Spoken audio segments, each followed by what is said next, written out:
I'm gonna make it happen. Oops. Come on. All right. I got everything I need. Here we go.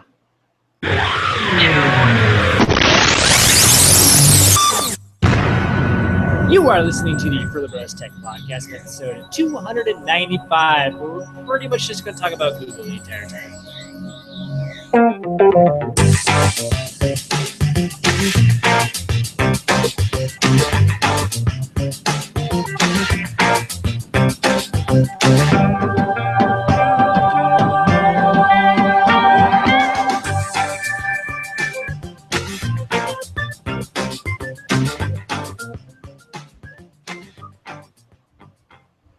Welcome to Season 7, Episode 295 of the Furlo Tech Podcast. Today is May the 21st, 2017. I'm Matthew Dean Furlo, and discovering aliens on an alien world is my brother James Furlo. Oh yeah, Alien Covenant came out this weekend. Mm-hmm. Amazing. Did you see it? Did you love it? Would you scare your pants off? I didn't see it. I'm not a big Alien fan, I'll be honest. I'm not a big scary movie fan in general. I will say this. The original Alien and Aliens are definitely worth watching, just as... That's what I hear. As cultural. Yeah. Just it's as a cultural thing. In my wish list on iTunes, I guess. Yeah. If it was on Netflix, I'd probably do it. They're yeah, just as cultural things. It's sort of like you should see Terminator 1 and 2. You should see... Those aren't scary. Those are just awesome. There's a difference. Yes. I don't know. The first Terminator was a bit on the... It's kind of a sci-fi horror. It's similar. Honestly, Alien and Terminator are very similar in that it's an unstoppable... That's scary. Yeah, it's an unstoppable monster force that pops out of places in the least expensive. It's very tense. The tenseness is off the charts.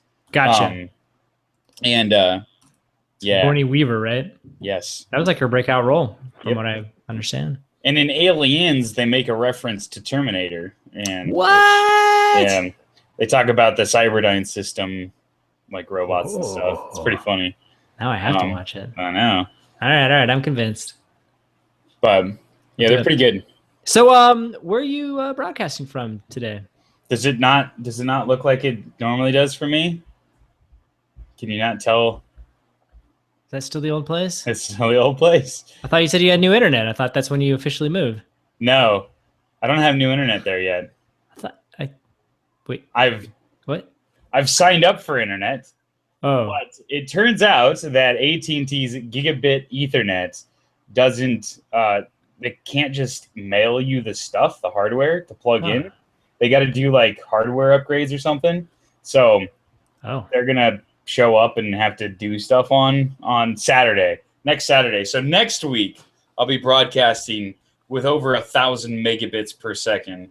All right, so if something freezes, it's your fault for one more week. Okay. I don't think that's true, but yeah, I know. Me neither. Not so I'm about my new modem, to be honest. But okay, all right. Well, it looks cleaner. Maybe that's the difference. Well, it's definitely missing all the. It's a couch. Yeah, that's the big thing, and it's missing it's missing some posters and stuff. My room is starting to look bleak. Yeah, it. Yeah. But a good way, that's cool. Yeah, that's cool. Exactly. So I noticed you got a fan in the background. Does your new place have AC, or is it Heck yeah. Is it full of heaters in the house? Yeah, right. Fans are heaters. It's true. They add energy to the system. No, we have AC, which is pretty cool. My office, which also happens to be our one-car garage, does not. So have you landed on which room is yours yet? Yes. So there's 3 rooms in this new place. There's a big room that's like twice as big as the other rooms. Yeah. With a bathroom. With a bathroom, right? Yeah, it's really nice. The master ensuite. Yeah, and then we have a medium room, which is slightly bigger than the small room. Makes sense. And an attached one-car garage. And how we decided was the big room, that person pays the most. Yeah. The 2 small rooms, they split the rest, but the smallest room also gets the 1-car garage. And being that you said the 1-car garage is your office, I'm guessing that means this is deductive reasoning. Yes. You got the small room. Yes. Well played, sir. I think you won in this deal. You know what? And honestly, in this Faustian bargain, right? Is that the right phrase? I don't know. Faustian? Yeah. I don't know. It's where you get what you want, but you didn't really get what you wanted. You know, like with genies where you make a wish and they grant your wish, but is that really? I'm going to look it up. FAU Faustian bargain. Man, Google is so smart. I said FAU and it just knew. And the legend traded his soul to the devil in exchange for knowledge. To strike a Faustian bargain is to be willing to sacrifice anything to satisfy a limitless desire for knowledge or power. Oh, never mind. What am I talking about? Yeah, that was definitely not what I did. Wow. It was this idea of just like, it seems like a good trade, but it's not. That's where I was headed. Gotcha. Yeah, for them. For me, hopefully it's not the case. It's the middle guy who kind of got the shaft. Yeah, but he's happy. I mean, like, that was what he was upset with the idea of paying. So did let's see, did TM go for the big room? Yeah, I did. Yeah, I had no doubt about that situation. Yeah, which I'm okay with, because the big thing is that he and I have the same schedule, and the third guy doesn't. So we needed, and we got 2 bathrooms. So it's like the 2 guys with the same schedules, one should be in the big room with their private bathroom, one should be in one of the smaller rooms with the shared bathroom. Yeah. So now there's never, nobody has to wake up early to get in the shower, which is nice. But yeah, that worked out fine. Awesome, man. I'm very excited. Congratulations. I'm moving. I had to move the couch all by myself today, but it's all right. How'd that work out? Pretty good? Pretty good. I'm really strong, so. All right. Diana texted me this today. I was like, I had to move the couch all by myself. She was like, oh my gosh, I didn't realize you had to do it all alone. And I responded back saying, with guns like mine, I'm never alone. I was expecting a response like, I wasn't alone. I had 2 guns with me. Exactly. That's funny. Anyways, so you know what, James? We're not here to talk about my guns this week. I wish we were. I know, right? This week, like every week, we'll be talking about technology and the continuing corporate opera, and by that we mean the soap opera of corporations, dealings back and forth, the people working for them, their marketing campaigns, and of course the technology they're developing. But before we get into the heart of the show, James has got a short disclosure he wants to throw our way. Yes, I founded and work for HPI, but I do not represent HPI or any of their opinions. I also own part of Biz Stone, who now is working for Twitter, and Etsy and Lending Club. Nice. Biz Stone. You own? Oh yeah, I guess you would own. I get it. Because I'm a stockholder. I was going to say. He's coming back to work for Twitter, so therefore, ergo, ipso facto, I own Biz Stone. Yeah, Biz Stone doing his Biz Stone thing where he gets busy with busy stones. Nobody really is sure what he does, but it's culture and valuable. It's important. Again, nobody's really sure what he does. You did not contradict what I said. I would not mind having that role. I just want to make sure. It's like fancy HR. Is that? Yeah. Yeah. Yeah. He's cool. Is he? Never met him. Well, me neither. I know. I'm harassing you. It's fun. Yeah. So what do we do now? I can't remember. Where to find us online? If you want to follow us throughout the week, oh my gosh, I can't believe I'm about to do this. If you want to follow us throughout the week, you can do that by going to Twitter at Matthew D. Furlo. Go to my Instagram at NextWiggin4. I'm not sure why you would, because I completely fail at posting things. We'll get into it in a second. I went to Maker Faire this weekend, and didn't post. And you didn't post a single thing. You're a horrible individual. I know. You are a horrible person. I'm like, I got an excuse. No, you don't. You're right. Did your phone break? Did you forget it? No. Okay, no excuse. You're right. You're right. I've got no excuse. Excuses are like, I'm not gonna go there. Let's see. I'm also on Twitter, which I retweet most of the time. I'll be honest. And I was actually thinking about this today while I was resyncing photos to my Google Photo thing. Going, man, I don't take enough pictures anymore. I need to get back to that. So I'm with you too. So in case you're interested, I'm on Instagram. Does Google have a? I don't know. They got an app that social thing? Nope, they're out of that. It's all about AI. Furlo everywhere. What does the A stand for? We should like link to that video so people understand why I say that every time we talk about AI. it's not even that funny in context, but out of context, it's completely meaningless. Furlobros.com is where you can go to see everything, like where we'll inevitably link to the Red vs. Blue episode where that quote is from, but also all the articles, videos, anything else we talk about this evening that will be posted online at furlobros.com. You can go check it out, get a very in-depth sense of what happened this week. I'll give you a hint, Google I.O. Yep. And you mean TechCrunch Disrupt New York? Yeah, right. No? Did they do that this week? They did, apparently. That's really funny. One representative story. And there was a theme, but yeah. You know what? You're right. They did do it this week because I went through TechCrunch last this week, and when I let busy weeks, I tend to like power through the feeds at the very end of the week, and TechCrunch. Because you can't just click on an article and read their article on their news feed. You have to click through to the article. A lot of times I'll go through them last and I'll scan it and I'll only look at articles that get like 500 views and more. And I saw one article about TechCrunch on their feed. Yeah, they got swamped by themselves this week. That's rough. But it's not what we're here to talk about, James. Let's talk about Maker Faire. Or then potentially it's jumped the shark. But anyways. Yeah, well. You know what hasn't jumped the shark, James? What? Maker Faire? Maker Faire. Let's talk about it. So you went. I went. Was there. I was present. Is it spelled with an E? Is that legit? Yeah. F-A-I-R-E? Yes. Is it always spelled that way? Yes. It's weird. I don't actually know why, but if you click on the link, that's how they spell it. All right. So the Maker Faire, I went. I presented. So this is kind of fun. Presented? No, I didn't present. Oh, sorry. God, I'm all excited there. I presented myself. You were present. That's what I meant. Got it. So it's more accurate than what I said. So we went. And what was kind of cool was I took my girlfriend, and she had never. That is cool.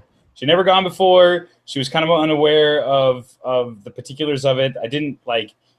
I don't want to say purposefully, but I tried not to like really oversell it or anything, because it's overwhelming and it's hard to really get your head around what it is until you go and see it.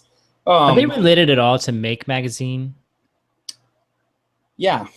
Okay. Yeah, it's like the same thing. Same organization. Oh. Cool. Yeah, that's why they get like the MakeBot. I got that magazine for like whatever a subscription cycle is a year, and it just made me feel dumb every time I got it, and so I eventually stopped because I didn't like feeling dumb. You know, I'll be honest. That's how I feel about most of their publications. Oh, really? Yeah, and I don't know why, but they're for a community that's supposedly all about like being really accessible, reaching kids, and helping people make the things that they want to make. I find that their publications are incredibly unaccessible, and they're just, and they can be dense and confusing to somebody like me who's like really into it. And like whereas like Hackaday, Life Hacker, things like those, they're like they're really great. Instructables, I think Instructables should be what Make Magazine should be, and they're not. They're like miles apart. Because Instructables, you'll see the most I'm with you there. Yeah, you'll see the most incredible stuff, and they'll just like break it down piece by piece by piece and be like, yeah, this is how you make this really incredible project. And sometimes they'll be like, this is how you make this really dumb project, but I'm really thorough about it. And there's, I don't know. Anyways, the Faire is completely different. because it's just an enormous amount of people showing what they've made, and there's all sorts of different levels. And I've tried to figure out how to describe it to people in a way that was accurate, but it's hard to do. The best I could come up with, I was like, it's like a really high-powered like arts and crafts fair, but with a lot more technology involved, and a lot more impressive art. Like there's not just, yeah, it's really interesting. There's people selling stuff. There's people showing stuff. There's people recruiting. I got an Arduino T-shirt while I was there. As you can see, I'm wearing my. Oh, look at that! Yeah. So it's what's it? It looks like an infinity sign with a plus and minus. Yeah. This is Arduino underneath it. Is that an infinity sign, or does that represent something else? I think it's infinity. Okay. It's just the Arduino. Logo. It's their logo. Is that there's something? What is that? Upper left-hand corner. Dude, it's just a R for yeah. It's a. I mean, if you look at the, I'm gonna see if you can. Okay, I see some sort of board thingy with a chip on it. Let me expand my screen so I can actually see it. So this is an Arduino Mega. It's having a hard time zooming in, but you can kind of see the infinity symbol with the plus and the minus. Oh yeah. On the board, yes. That's just their logo. But anyways, the logo. But man, this place is awesome. There's so many cool things, and it's like it's kind of fun because I knew that there was this one tent that they're not really tents, they're buildings, they're enormous, but they call them tents. One of the tents was this like food and gardening and ecology tent for makers, and so like they had like picklers and kombucha and tea and all that sort, and hydroponic setups, and I knew that was something that my girlfriend would be really into. So I was like really excited to be like, I didn't tell her about it until we got there, and so we're just starting to see what it's like, and she's starting to like wrap her head around, okay, I kind of get what this is. And that's what I told her. I was like, oh, and by the way, we're going to go across this place and we're going to go to like the food tent. And she was like, what? That's cool. Yeah, it was really neat. But yeah, we saw so much stuff, James. It was nuts. I saw some dudes that were doing, what's it called? CNC mills and CNC routers, and I really want to get into that. Yeah. And yeah, just talking to them, and I'm like, I'm getting, it's going to be expensive, but now that I have a garage to keep it in, it's less expensive now. Exactly. And it's downright affordable, James. I've done the hard thing. You'd almost be foolish not to. I know. Pretty much. You know what? Pretty much. I met a dude who bought one, started his own company, and he's like, it paid for itself in like 6 months.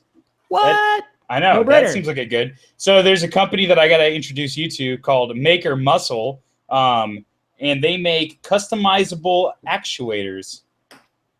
Really? Yes. Interesting. They have a Kickstarter. You piqued my interest. I know. Because you could open a window with an actuator. Yes, you can, quite easily. Oh. So I took their card. Appreciate that. Yeah, it was pretty cool. Appreciate you making the connection. Yeah, it was. You're welcome. Yeah, I don't know. There's just such cool stuff. There were guys that were doing like resin.io, which I've actually heard about before, but I got to meet them. They do GitHub Docker pushes to Internet of Thing devices. So if you've got a fleet, if you're selling your Internet of Thing devices, and let's say they're all running Raspberry Pis, and you want to do a software update to them all, it can be really difficult to do, because like you have to build entire operating systems around doing that. Which like if you're Apple, and you have to build these infrastructures, and it can be very difficult. And these guys are like, if you're just on a Raspberry Pi, the best, yeah. I'm making sure I understand this. So it's not necessarily for a DIYer. It's for, I've created a company that say opens Windows. Yeah. And I want to push and I've been selling it to hundreds of thousands of people, and I want to do a software update because WWDC happened, or Google and Santa APIs, blah, blah, blah. and they would help me push the software update out to my hundreds of thousands of Well, what's really great users. is that it's that if you've got 100,000 customers, you have software developers that build that infrastructure for you.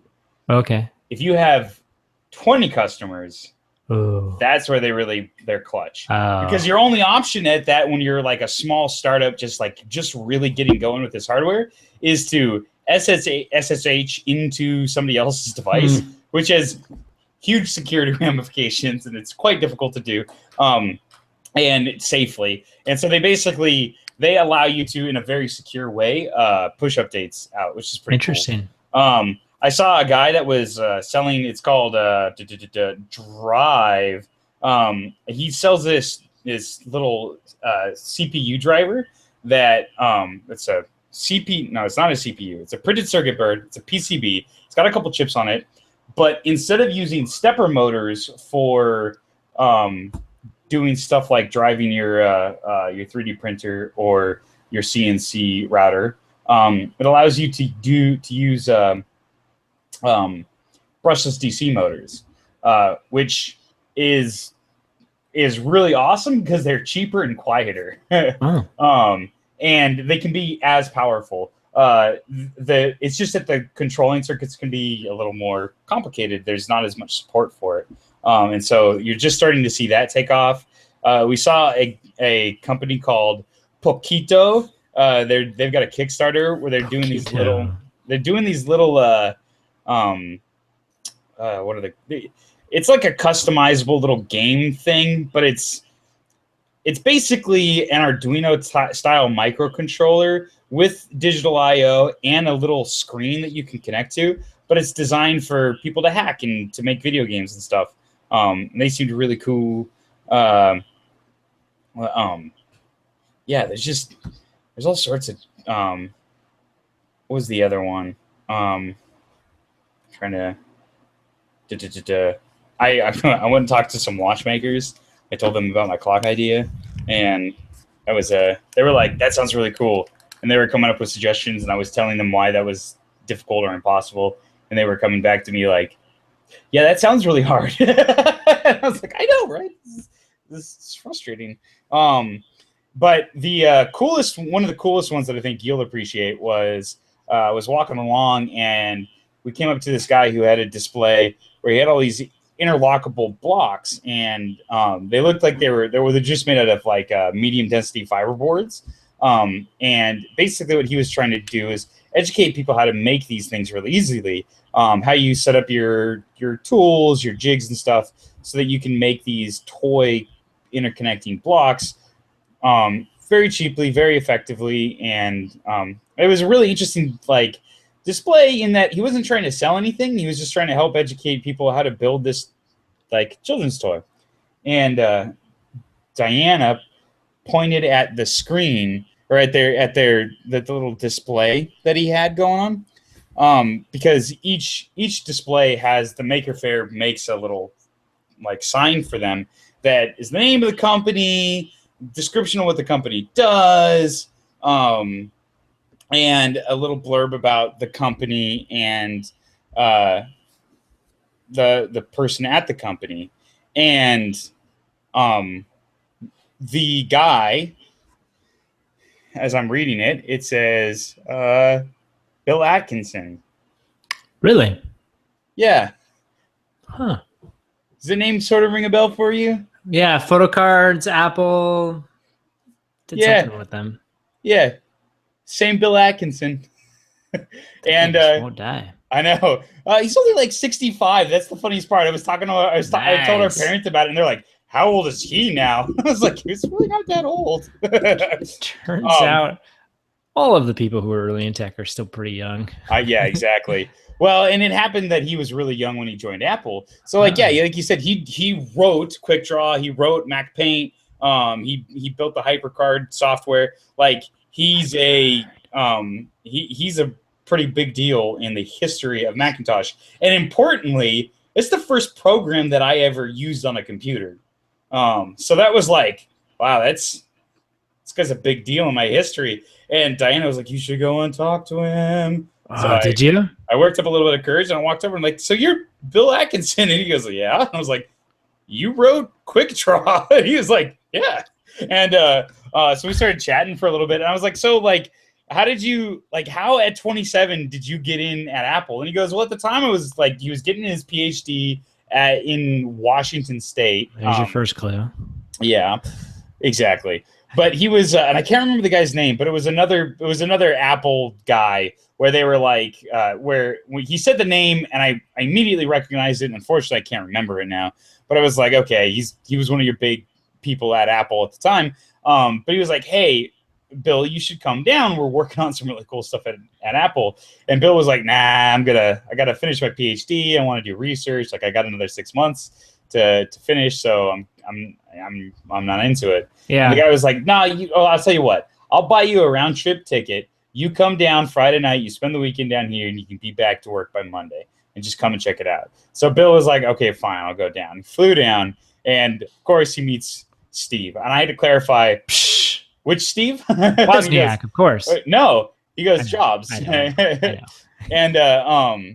And so we were walking around, and Balmer, and so he's like, so anyway, I hated that guy, and I would work against him the rest of my life. Yeah, exactly.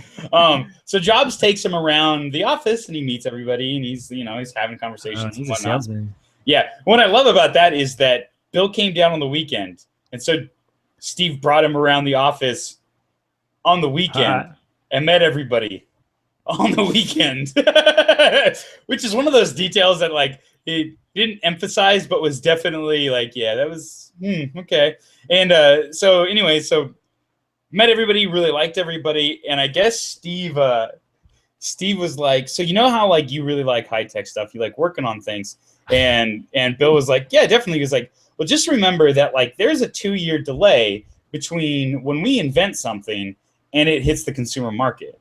Like we're always 2 years ahead of the market.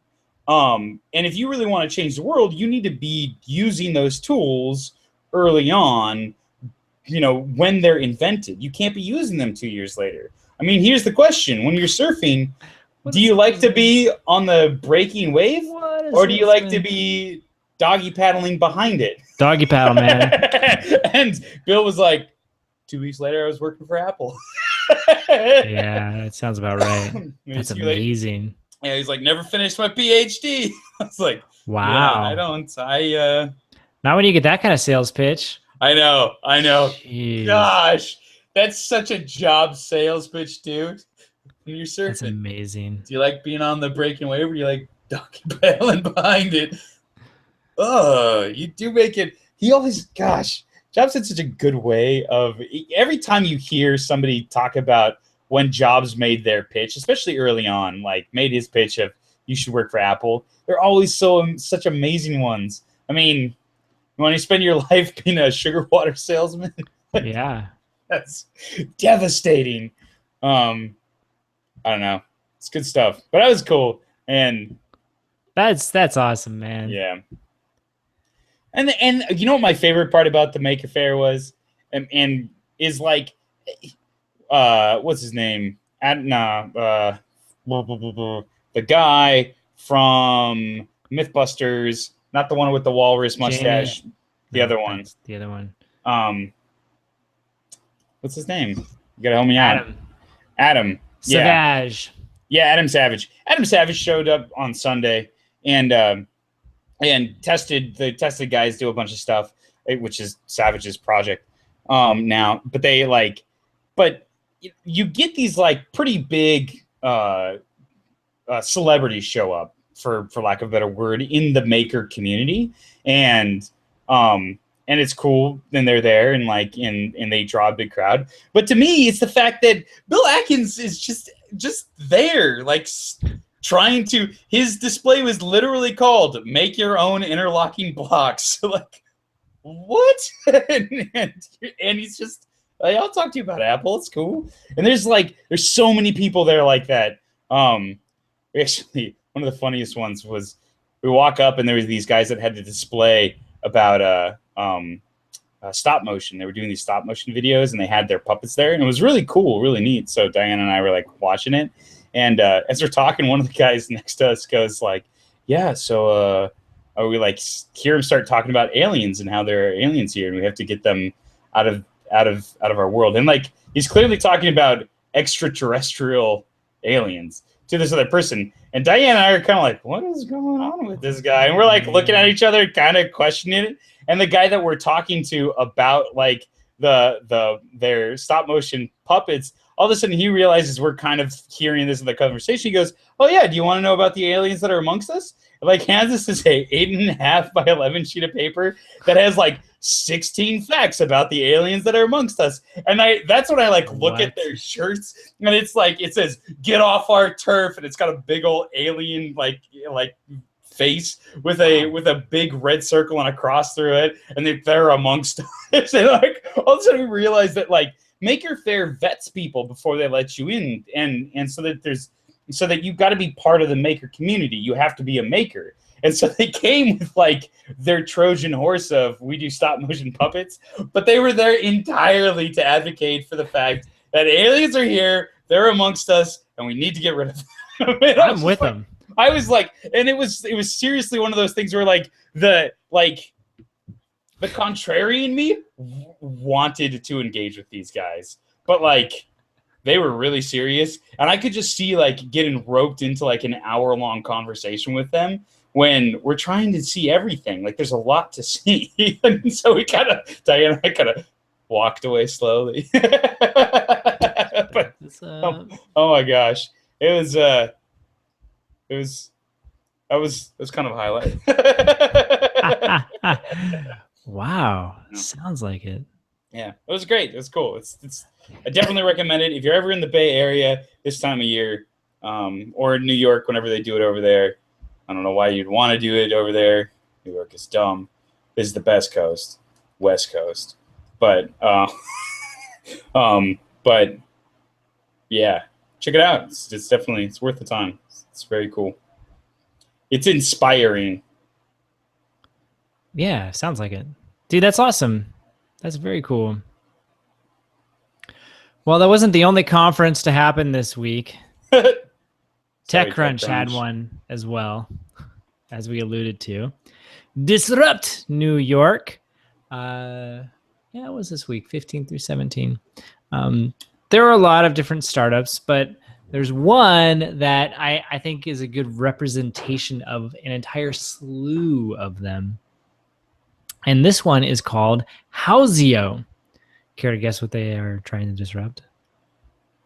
Houses? That's right. Yeah, which obviously catches my attention for a variety of reasons. But seriously, they were like one of like 5 or 6 different real estate related startups that were making pitches up top. So definitely something that seems to be a trend right now, that for whatever reason, startups seem to think there's an opportunity there. Yeah. For whatever reason. It's kind of hoping nobody else would notice. yeah. But anyway, so I don't necessarily want to talk about them specifically, other than they're essentially they're doing the whole software thing, right? Where they will help you do everything. So let's say you decide you want to sell your house. You sign up on their service. They help you determine what the value of it is. They give you advice on pictures to take. They obviously will help you list it. And then they will help you with the paperwork side of things. And then even finding an escrow agent and the other side of it. So they're really going after that for sale by owner, which I actually think is poised to really take off, and agents are probably in trouble. Because I think it's going to be a lot of for sale by owner with help. Yeah. And they're definitely one of those people who are companies that are on the wave, not paddleboarding, to stick with some random guy's analogy. And yeah, and I think that's why we saw so many of them at Disrupt this year, just because they all realized it. There was another interesting one. I didn't link to them, but the idea is you could sell fractional shares of equity in your house. So you know how like you have a house and sometimes you have equity in it. I don't have a house. Yeah, I know, But I know you know, I know what you're talking people about have in houses. principle. And usually the way that you tap that equity in your house is you go to a bank and you fill out a long mortgage and notes and you say, please. And then a bank gives you a loan for it. Well, they are saying, dude, let's take this to the crowd. What if you've got supposedly, $10,000 worth of equity in your house? And so instead of it being like one bank that gives you 10 grand, you find 10 people who give you $1,000 each. And through that, they earn interest back on your equity. Nice. So yeah, which I actually thought was a super fascinating idea. Let's see, they and the way they make their money, it's all flat fees, and then is a percentage paid for like ads and stuff, of course. But yeah, it just seems to be again, it's software. Houzeo, Houzeo is the website that just seems poised seems like an industry that is poised for disruption. Nice. For certain, especially if you want to sell on your own, which Yeah. I've told my agent, I'm like, I hate to be this way, buddy, but I'm probably never going to sell through you. He's like, it's okay. So it's all right. I'm like, I wouldn't feel good about myself for not taking advantage of some of these cool tools so I can learn about them. And I'm starting to head down the track of like, I'm probably not going to buy much through him either. At this rate, it's so easy to do on your own. Yeah. Which is crazy. But yeah, so disrupt. I thought that was just an interesting theme that is happening. Yeah, that is really fascinating. Yeah, like you said, it's definitely something that seems poised for disruption. We see like there's different there are different bigger trends, and it feels like, which is half the joke about Techcrunch or disrupt, kind of like, oh, jump the shark. It's like mobile feels like it's happened. Yeah. That's been conquered, done to death. Sweet. There's going to be some refinements. There's always going to be another cool app where you're like, oh, that's interesting. But I feel like that's done. You know what it is? Outside of an interface for something else. It's table stakes. Table stakes. There you go. And so people are, once again, trying to say, what's the next industry? Yeah. And AI is one that everyone's like, that's a software that will allow us to take on other industries. I think we've talked about virtual reality and artificial reality. Nope. Augmented reality, and which again I think are tools. And I think that the industries that people are recognizing, they're saying real estate, medical is definitely a big one. I think there's always this dream of finance that will never happen, but the dream can live. There's just too much. We'll see. I don't know if we can get rules changed for driving vehicles. Maybe we can get rules changed for finance and medical stuff. Maybe. Yeah. It's funny. I was thinking about the other day about I've wrapped onto something in my head that I'm like trying to figure out the best way to communicate a trend to people in my industry about the inevitability of what's going to happen to us, and the best way to sort of explain, what will inevitably happen to us. And the best analogy what's inevitably going to happen to us? Oh, that we're going to go away. That mechanical engineers won't be needed anymore. Which is a weird thing to say. Gotcha. Because to some degree there will be, but specifically the type of mechanical engineering that I do, which is design/drafting. You have an idea, you need to build, and you want to design it. You need to build it. You need to bring it into the real world. It needs to be mechanically sound. It has to have particular material characteristics. You have to understand, and there's a lot of training and intuition that goes into it to know that if you want strength here, you have options. You can change the material, you can change the design, you can thicken it, you can change the shape. Knowing what to do is where, that's why we're worth money. It's because we know that, okay, you can actually make this part a lot lighter by making it a different material, much thinner, and adding one rib here, or you can make it this material and just make it a giant block. And the reason my boss doesn't listen to me when I say stuff like that is frustrating, but it's besides the point. But one of the things I talk about is like trying to describe why we're going to go away. And the industry that I've seen that I think best encapsulates the trend that's going to happen are travel agents, where for a long time it was this difficult task that took a lot of specialized training and intuition to understand how to create a travel for somebody. How do you find, how do you book hotels? How do you find airports? And it had a lot to do with having special connections and the time to parse the information, to go through and understand it. And what ends up, how it sort of begins is it begins by building tools that sort of automate the thing that you're doing internally. You want to make the jobs of the individual travel agents more easy. So each of the airlines, since the airline wants the travel agent to go to you, you make your information more structured, easier to understand, easier to And what ends up happening is travel agents become more efficient, so they can handle more clients, which increases competition, which drives down the price of the travel agents. So travel agents can charge less and less and less for their service. It becomes more and more difficult to do it. You see consolidation into a smaller number of travel agents until you see the first rudimentary tools to help the consumer completely circumvent the travel agent, which was the first searchable. You could go to a particular airline and you could search their on their website to look for flights without having to go through a travel agent.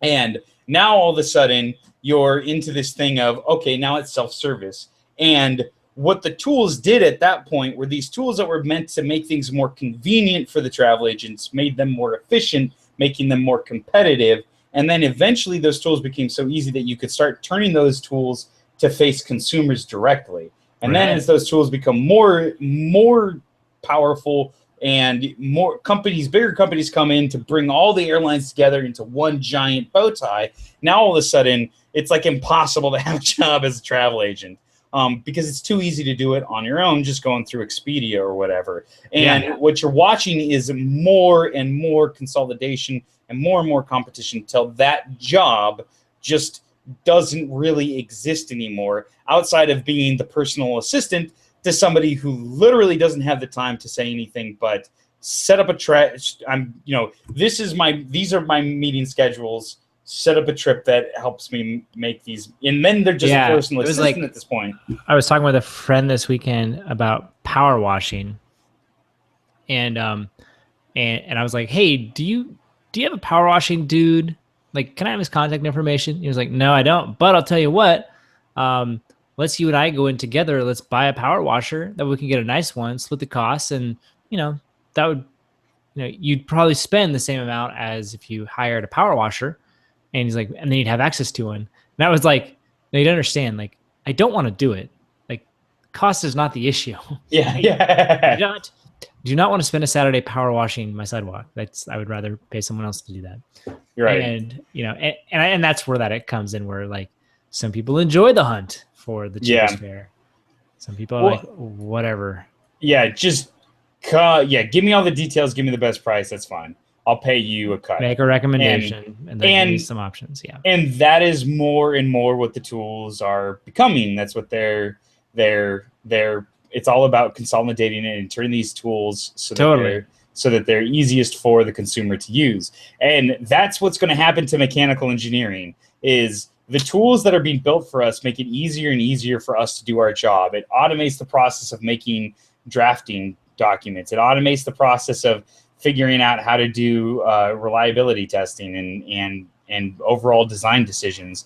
And eventually they're going to start making that step to being tools that do the mechanical engineering for you to such an extent where they're really not even designed for mechanical engineers anymore. They're now designed for the bosses of the mechanical engineers, the people that were hiring you to do a job. Well, I'm just going to buy this software to do it for me. And the reason why this is all important is because it seems like it's the sort of thing that is going to fit nicely into the real estate trend too. And the Totally. only thing that really slows that down is the licensing. It's the fact that it's the legality of it. It's the, Oh yeah. there are more legal hoops to hop through. And mechanical engineering, it's really dangerous because engineering is licensed state by state. So for civil engineers, they've got a little more protection in that you got to have that stamp before any of these drawings can be sold to consumers. But for mechanical engineering, since we sell across state lines, there's no licensing necessary. And so very few mechanical engineers are licensed, and unless you're doing power plant stuff. And then it's, so I don't know. It's an interesting, it's an interesting paradigm to look through these. The and trend. I think like what I've heard with like the agent stuff is there obviously will still be some, but there'll be niche things like which I think is what you're saying for like your engineers, where it's like you'll have an agent, they do the complicated deals, like like a travel agent, where I think like at one point in time, before life happened to you, and like when you were going to go, you were talking about going to Rio for the Olympics. You were like, you know what? I want a travel agent to help me with this because there's enough moving parts here. Right. I don't want to find out that I'm in a hotel that's 2 hours away. That's a garbage hotel, and I don't have the tickets to the events that I want. And that's a niche request. And but if you're just like, oh, I'm just going to, just on a regular vacation, cool, right. Whatever. And I know, like when I went on my honeymoon, we had someone help us get our tickets and stuff because I was like, I don't know, it's international and I'm young and dumb, and it was good, but I don't know. I think today I'm like, I could do it. Yeah. Just 10 short years later, 8 short years later. Right. So, by the way, have you ever seen the video of the No Asians? No. It's a guy he's trying to like rent out his place or lease out it or something. Yeah. And he put this newspaper ad into the news, and it's like it gives the description of it, and the very last tagline says "No Asians," and it's an Australian dude, and the news media goes to question him on why he would do something so racist, and it's fantastic. I'll have to watch it. We will really link to it underneath the Houseo article. Yes, it's his explanation is great. Nice. And if you're let's go check it out. Anyways, let's get to the main event, James. Speaking of software eating the world, googly, get all googly-eyed. Man, Google I/O. Yeah, man, this is big week. So they had a little 2-hour shindig. Yeah, and they referenced another one that I didn't watch because I wasn't into that one. The developer keynote thing. And their main one, and then a few times they referenced, and we'll talk more about to you on the developer keynote. Yeah. Like, right. Yeah. I'll read the synopsis. Yeah, or not even that. Yeah. Yeah, so Google, they're back. Yeah, man. I'll be honest. I'm gonna have steal your thunder. I think here. I sometimes get the feeling that I backed the wrong horse. Yeah, because I just so the audience knows what we're talking about. Let me see if I can look it up. It was 5/19, so 3 days ago, Thursday. I texted James and said, "I know the iPhone is a better phone. I know the iPhone 8 will be the best phone, but I hear the siren call of Android." It's. Which I'm not. Yeah, I'm not necessarily. This is where it gets difficult. I'm not necessarily Android, but there's a bunch of other Google services that yes. Yeah. The Assistant, pretty awesome. Photos, pretty awesome. Which nice part about Google is they play nice, so you kind of get the best of both worlds if you stick with Apple. And that's actually, I think that's actually probably a good context to talk about this because one of the interesting articles I read about was why Android's best features are in apps and not the OS. And it basically gets into the idea of how like Google makes its money on services. It doesn't make its money on hardware. And so it doesn't want its features to be tethered to a particular piece of hardware, whereas Apple does.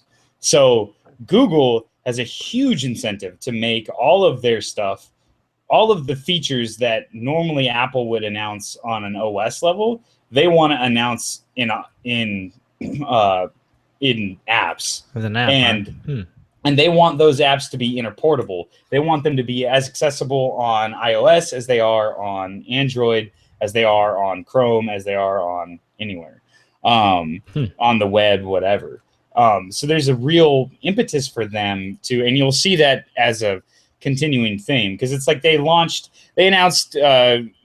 what Google O is, or Android O is going to be all about. And I don't understand what their like announcement cycle for Android is, because it seems completely untethered from Google I/O, but yet they make a really big deal about it at Google I/O. Like everything that they talked about, I felt like I already knew because I had read articles about like this is what they're going to do with the Android O. That's because they did like a developer preview. Yeah, back, and then they talk about this is what we're doing with the Android O. Like we already knew that, and they're like, and we're going to launch it later. And we'll tell you what the name is, and we'll tell you what it does again. You're like, we already know. Just launch it. Why are you talking about it? The conference is weird in that regards. And I actually had an article at the end, but why not? I'll hit it now. That was this idea of like Google's perfect future will always be just around the corner. Yeah. And it was by Wired. And it was very interesting where he was like, look, you listen to, and I feel myself doing this. He's like, you listen to I/O. And like, there's super cool things that they're talking about, and we're going to go through some of them. But he's also like, left and right, like, the future, we will be doing this. That will be amazing. And you're like, yeah, I guess that sounds cool. Like, I don't know, what were some examples? We're getting into AR eventually. Yeah. Well, the one that really got me was I was like, I read about it, and I was excited about it enough that I was looking for links to it, Googling it before I realized it didn't exist yet, but it's Google for Jobs, where they're like, basically, we're gonna scrape everything to try to for data to try to figure out what jobs are available, and then we're gonna take your resume and we're gonna scrape a bunch of resumes, and we're gonna take all of that data automatically and we're gonna put it together to find you the perfect job on planet Earth, and you're like, wow. That sounds really cool. Like I kind of want to try that out just to see what you think I'd be good at. And yeah, it's definitely, we're going to be doing that eventually. And you're like, oh, great. Okay. I see. And there was another great example of this that from last year that I didn't really realize. I was reading about how Daydream got announced last year, their VR platform. And I made a big deal about it because I'd been predicting they would do that, and they did, and I was excited that, oh cool, it actually happened.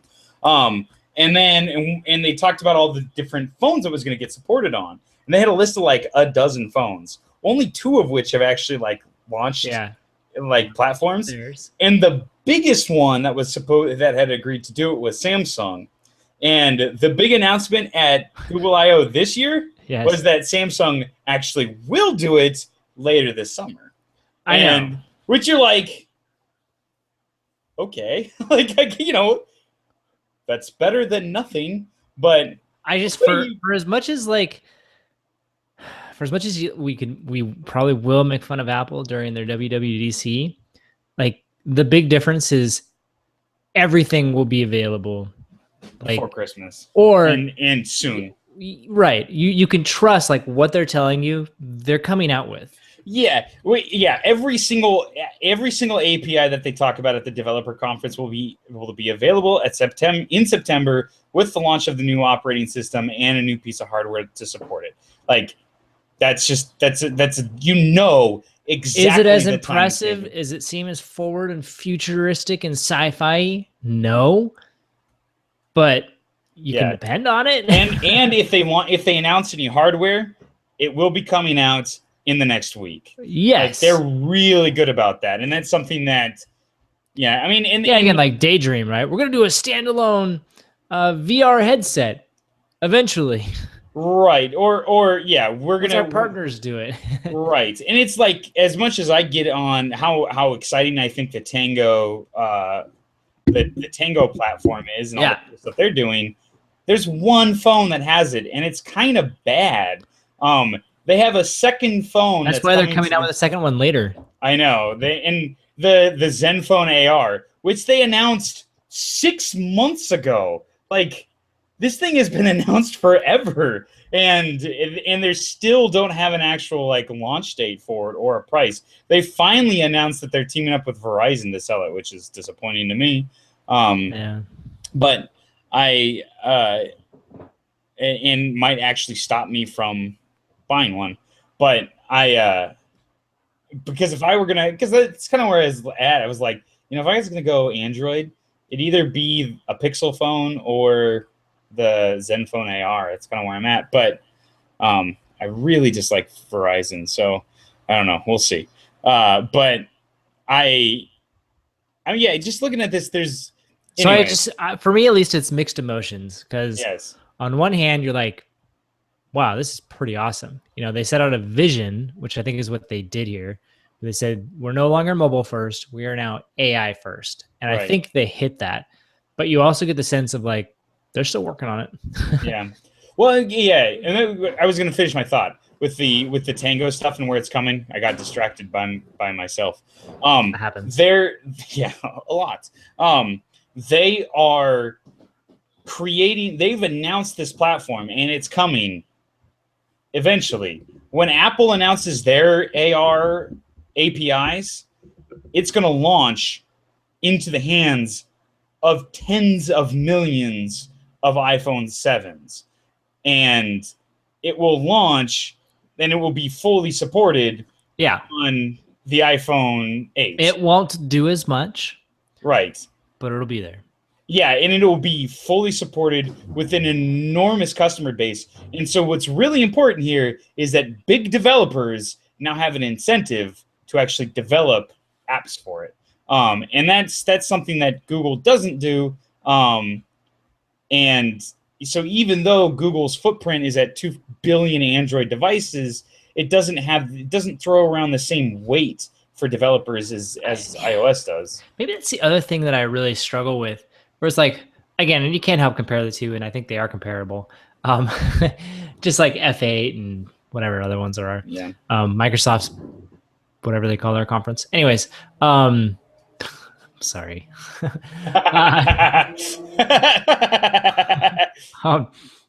Like with Apple, they know who their audience is.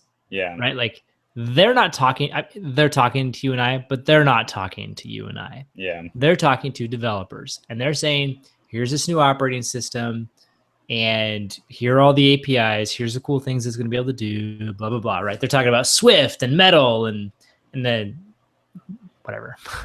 Yeah. And I feel like sometimes like they're talking about their Mac OS and you're like, all right, this is less for developers, but they realize they're selling it too. But anyways, you can tell they know who their core audience is. It's developers. Yeah. And they speak to them. I mean, they speak to them in such a way that I can understand. But they're talking to them. Whereas like for Google I/O, I find myself going like, who's your audience? Like, yeah. Okay, you got some slow-mo guys, which I fully appreciate. And you're talking about how YouTube can do power up chats, which is kind of cool that people can buy, which I don't know how I feel about that, but whatever. Like, I guess it's a developer. Well, thing, I just don't. I feel like their audience is developers, but I don't feel like that's who they're presenting to. It's not, and I think it's because of the history of I/O, where Google I/O, the keynote, like Google I/O is a developers conference, and that's why they make a big deal about the developer keynotes and all the different stuff that's going on all week long, because they're going to be talking more specifically to developers.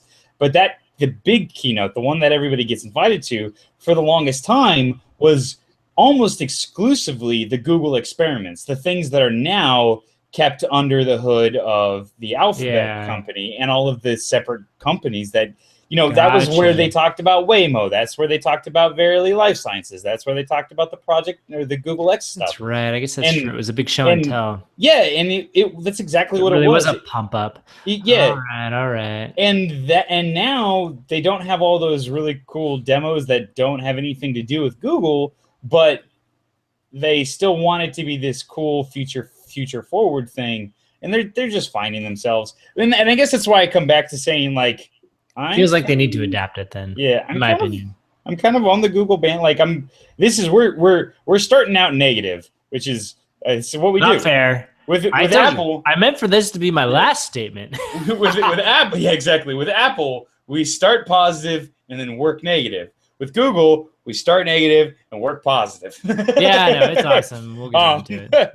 But I because the thing is, don't worry. I mean, I downloaded Google Assistant the second they talked about it. Me too. I'm like, yep. And I tried it, and it was awesome. Like I was talking about photos, I had it downloaded. I just hadn't opened it and synced it in a while. I'm like, I'm syncing this bad boy back up. Yeah, the stuff that they announced that is like up and firing is amazing. So let's get into it, because they, for one thing, like you said, they're an AI first company now. That's what Sundar. Oh, I'm gonna mess up his last name. I don't know. That's not his name. See, my goal is to not be disrespectful by not even trying and failing. The CEO, Sundar Pichai. Pichai. So the CEO of Google. That was his strategy, and that seems pretty obvious that that's what they're doing all about. But they're really hitting it hard with their TensorFlow. TensorFlow is their suite of machine learning technologies. That's the umbrella name for it all. So like they've got their TPUs, their tensor processing unit, which is their custom silicon chips that they use for doing all of their running all of their artificial intelligence. One of the big things about this is that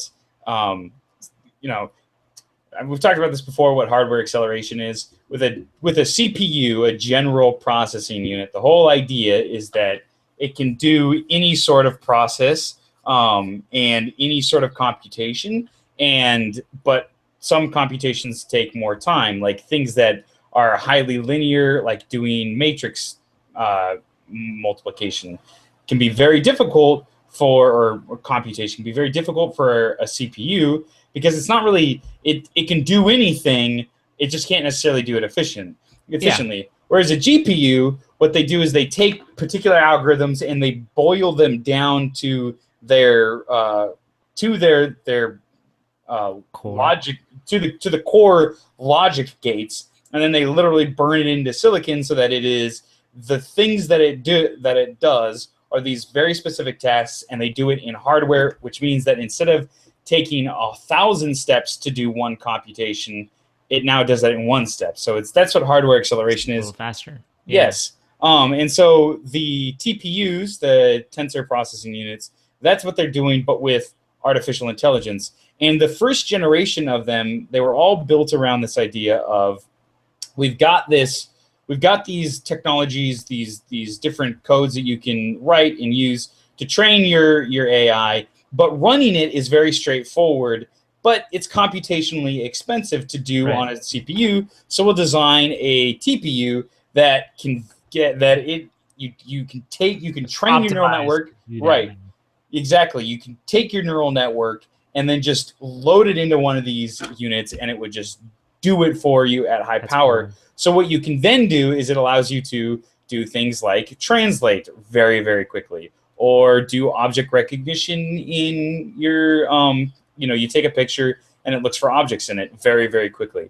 And that is what those things were used for, and that's why they got giant racks of them in all over Google. But turns out that a neural network will spend most of its time, a production level neural network, something that actually is used by people, will spend most of its time doing those sorts of tasks, being used, obviously. But the training portion of it can be insanely long. Like it can be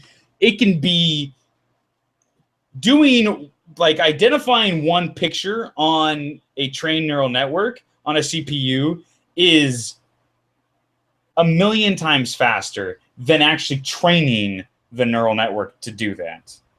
Yeah. Okay. So what they wanted to do was to basically like we want to accelerate that second part, and that's where The training there's part. the training part, and that's where they've gotten a ton of gains with this second generation TPU that they've launched. And yeah, to that end, the company developed a way to rig 64 TPUs together into what they call the TPU pods, effectively turning a Google server rack into a supercomputer with 11.5 petaflops of computational power. Even on Sounds their like a own, lot. the second gen TPUs are capable of delivering a staggering 180 teraflops of computing power and are built for just the kind of number crunching that derives machine learning today.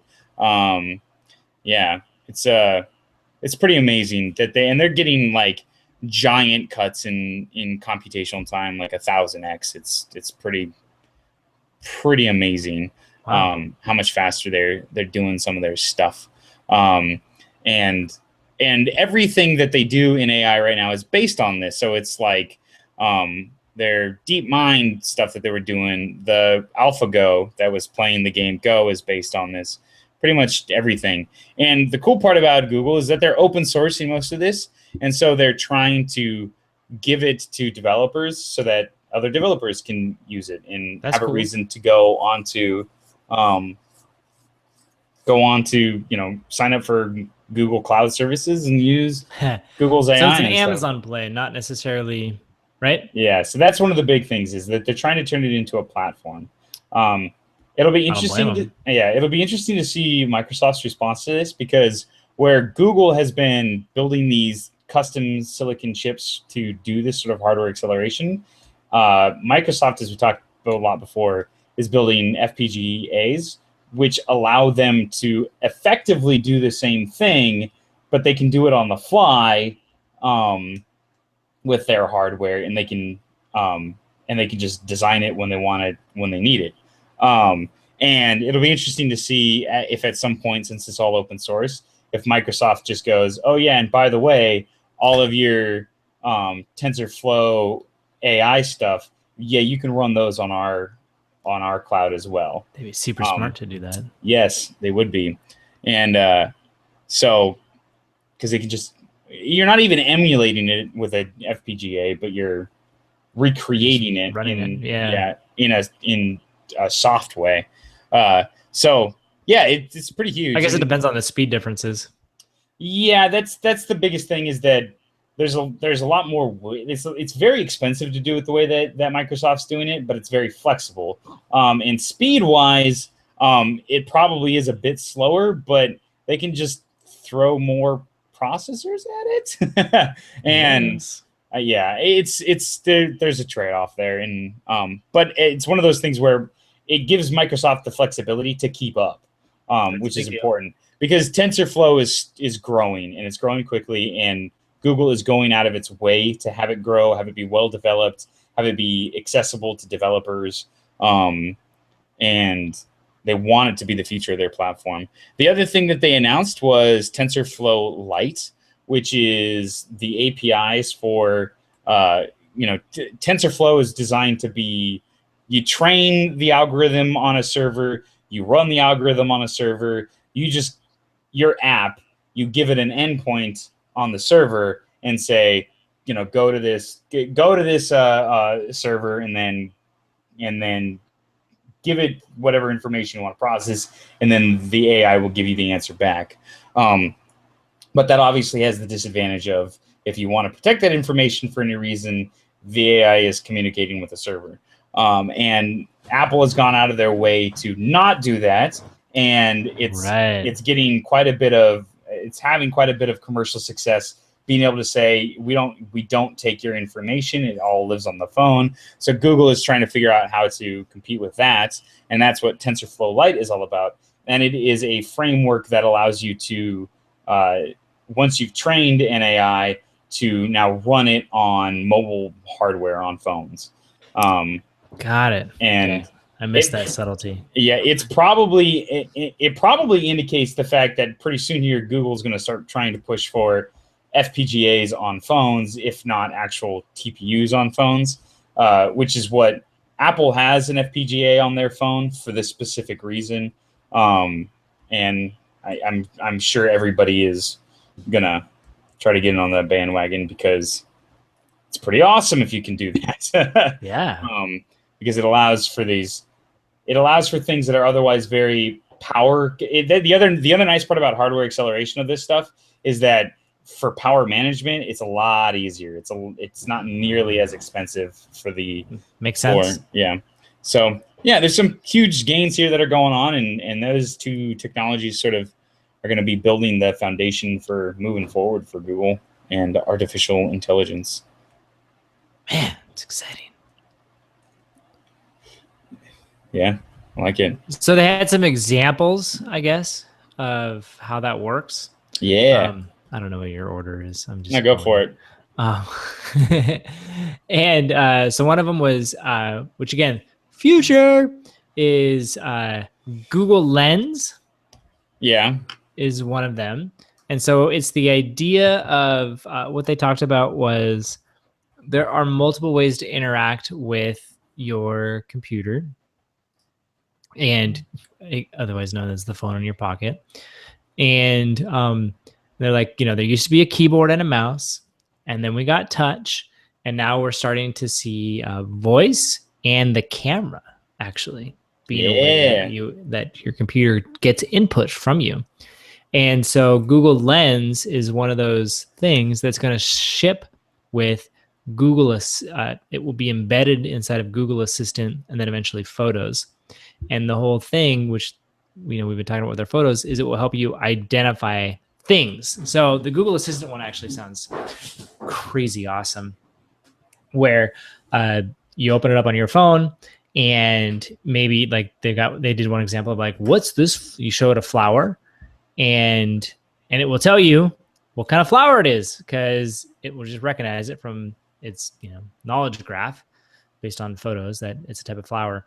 Or if you say like you're at I don't know, you're walking the street and you see a bunch of different restaurants of some sort, and you're trying to figure out which one I want to go to.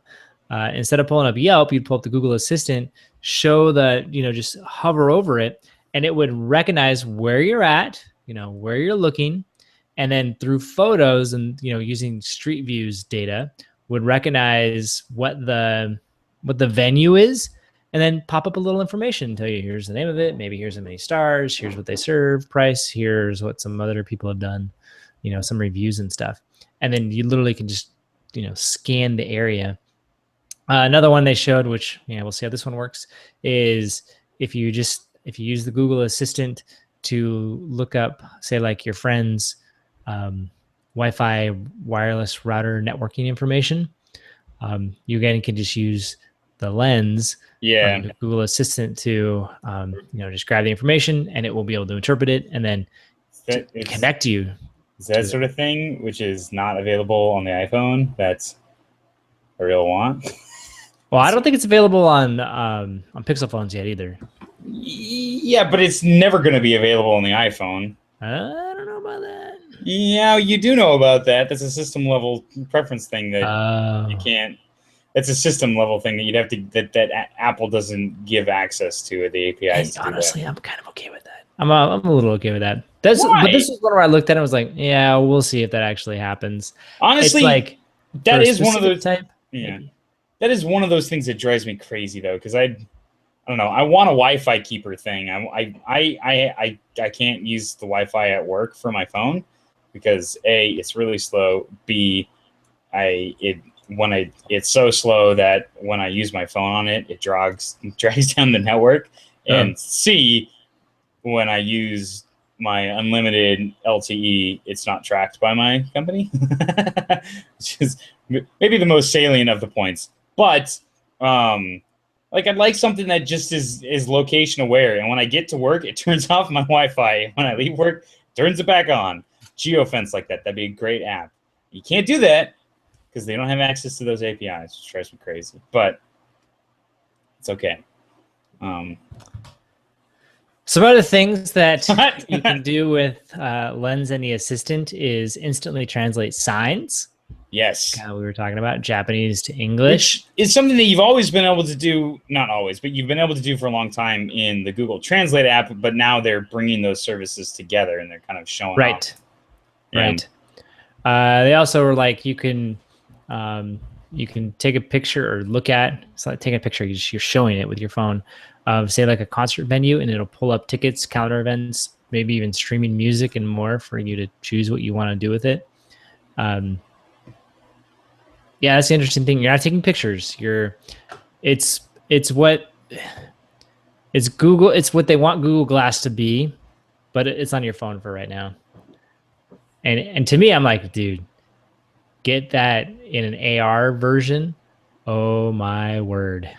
Yeah, we'll sell a bajillion of those. Yeah, it'd be awesome. You can tell they're headed there, but they're taking it one step at a time. I totally appreciate that. So that was a really cool thing that they did. The lens, it's also going to be available in photos, which I feel like they're already kind of doing it. Where I actually find it super helpful. Their search is so much better than Apple's. Like I've had times. So here's how I roll. So I've got both photo libraries, and I use Apple's because it's the default. It's there. It works really well, and for 99% of what you're doing, until you want to go find an old photo, then good luck. Yeah. And it's like, oh, I'm going to scroll forever. Or what I do is I hop over to Google Photos. I search for what I'm trying to remember what's in it and what it was. And dude, it just finds it. And then usually what happens, and yeah, this is so bad, is I'll go, okay, when did I take this picture? And I can look that up or get the exact name of the photo and then go back to Apple Photos and search for it and actually download the original copy and share it like I was going to. How bad is that? That's horrible. It's pretty bad. Just need to combine the two. But anyways, super cool kind of, super cool things that they're doing with the Assistant, which, as we mentioned, it's out on iPhone. So if you have one, download it. It's super fun. Here, give me a question. I'll ask it. Let's see here. Assistant, what are you? I tried one. Here, this was actually kind of confusing. So I did one where I was like, where's the closest Papa Murphy's? He goes, I found a few places. I tapped on it. And then it gave me some more just specific information about that one. And then I said this, I was like, open their website. Because it sounded like it should do that. And it was an opening website. And it took me to bankofamerica.com. Does that, I don't understand that. And it wasn't like, I mean, it hurt my question just right. Right. It wasn't like it misinterpreted me. That was kind of a weird one. I was like, I wonder how they got the Bank of America from Papa Murphy's. But, which eventually I was like, they had another option to just do search results, and they had the correct website there. So who knows? But, so maybe a couple bugs to work out still. But super cool. I think can you play games with it? Let's play a game. Oop. You can play one of these games. Yeah, I can play audio games or chat games. Never mind. Okay, how about one of these? Oh, geez. Never mind. Okay, got it. Okay, got it. But just kind of fun. It's things like that where you're like, man, that's so cool. And it makes me think too, like, should I get a Google Home instead of an Echo? Yeah, I gotcha. That one, I think I made the right short-term decision. Not sure if I made the right long-term decision. Yeah, that one's tough for me because I mean, we can jump over to the next stuff because kind of closely tethered to this is Google Assistant. And one of the big announcements here is that they're now working with these actions. Actions on Google. Yeah, and so obviously you just kind of covered like the idea that the Google Assistant is now everywhere, right? It's on the iPhone, it's on it's on Android, and it's on the Google Home. But the focus of a lot of the actions was around competing with Echo's skills, and now they're sitting there but the assistant is everywhere. So like the skills follow Alexa, so will Google's actions. And I thought this was a really cool idea. They were talking about the idea that it's everywhere. So it means that things are going to be different. Like if you've got an action for, I want to order a pizza. And if you do that on your phone, that's going to have different options for the interface than it does for Google Home. Number one, you can type at it, which is a big deal, in my opinion. So you don't have to be talking out loud.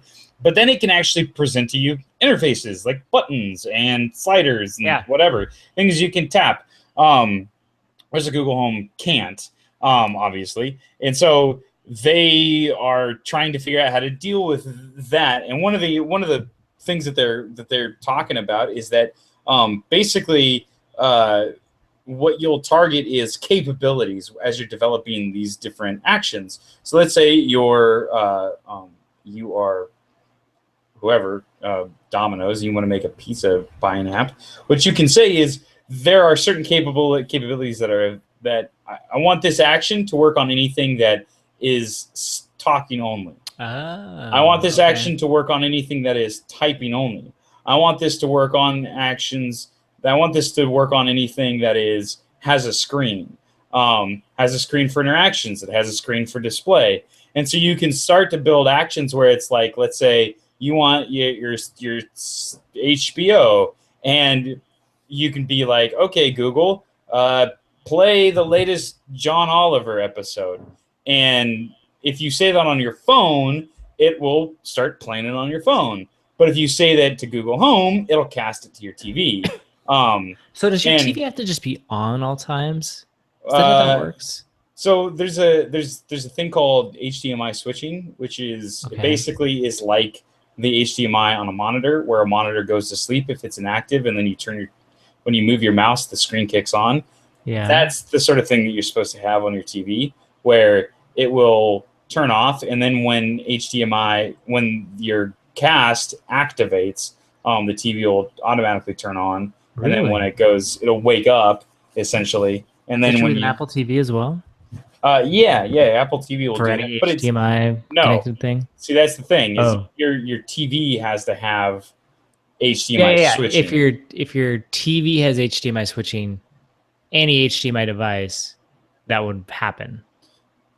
Well, that is basically true because the protocol has been around for a really long time. And since most of these devices are built by computer companies that deal with monitors that deal with that, like for some reason, and I do not understand this at all monitors have this technology. So anything that plugs into a monitor basically it already works. But anything that doesn't have anything that's a TV, for whatever reason, they don't do it this way. I don't get it. But they, most devices have it built in. Your Apple TV, if you have automatic HDMI switching on your TV, you turn on your Apple TV and the TV kicks on. Your Apple TV goes to sleep and your TV kicks off. Interesting, like a monitor. Yeah. And that's what it's supposed to be like. I don't know why Philips and Sony and everybody don't. Well, it's funny. Sony, one of the struggles that they run into is unlike use their remote. That's part of it. And monitors tend to have one HDMI plug in it, whereas TVs tend to have multiple.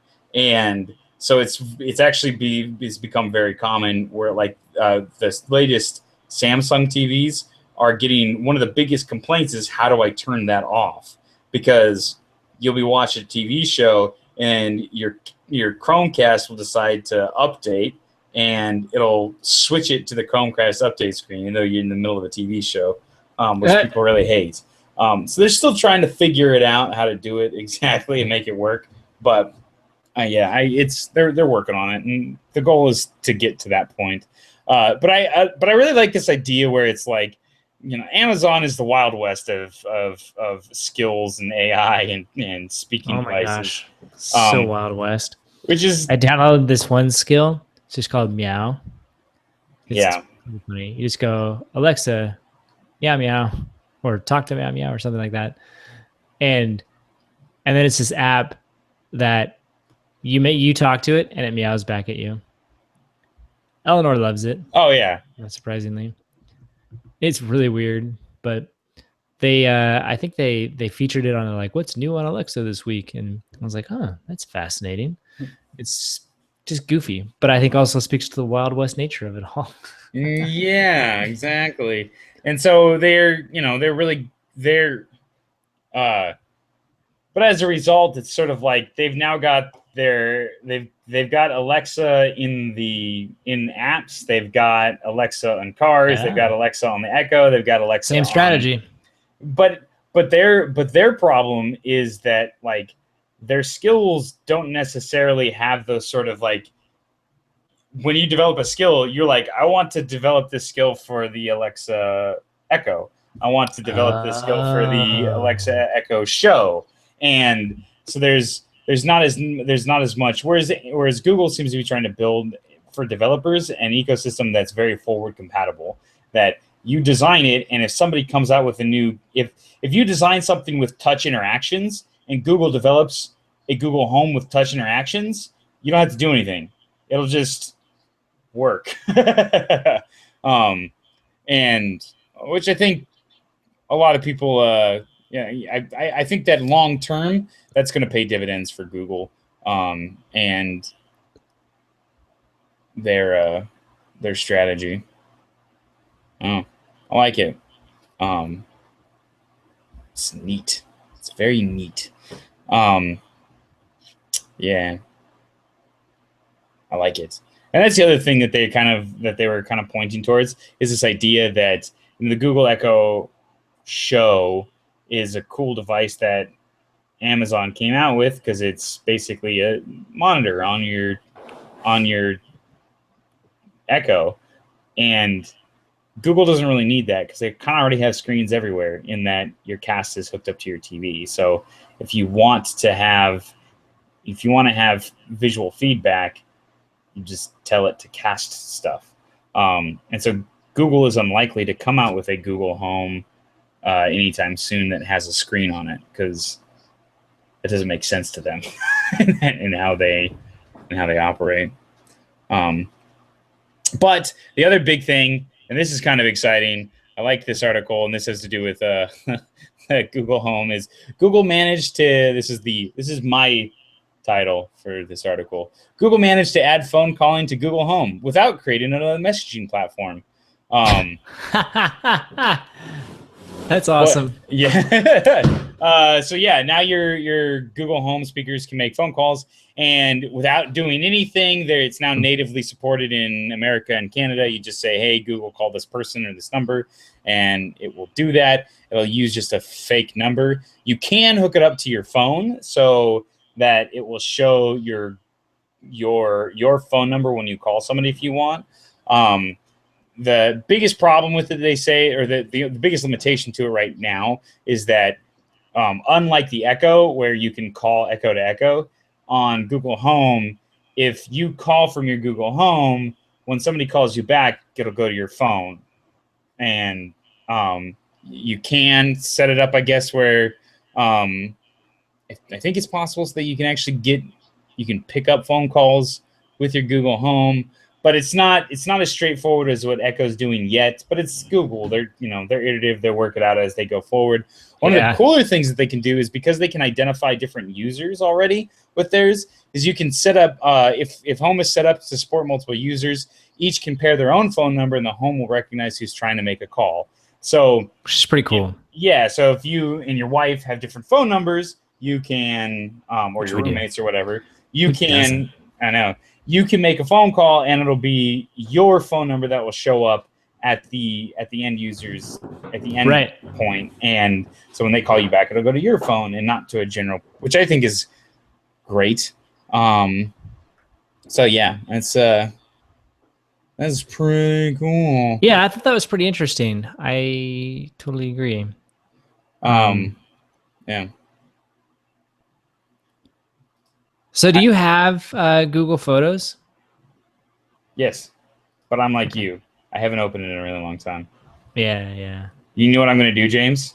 You're gonna open it? I'm going to wait 1 week to open it Oh, okay. Why a week? because I will have gigabit Ethernet internet, and I want Oh, to see how fast it goes. When gotcha. I update my entire library after nearly a year. Ooh, Pretty excited to see what happens.